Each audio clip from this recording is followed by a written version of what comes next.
但愿他此次京城之行能有所长进。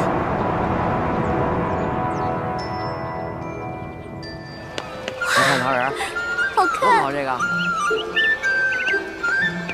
哎，卖鸟嘞！哎，您看我这鸟。鸟儿应该自由地飞翔，不应该在笼子里。哎，您干嘛？对不起啊。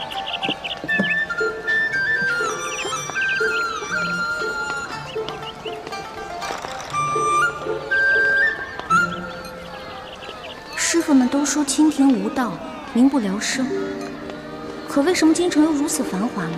难道是师傅们久未出国，已经不知道这个世界变了？让开，让开，让开，让让，让开，让。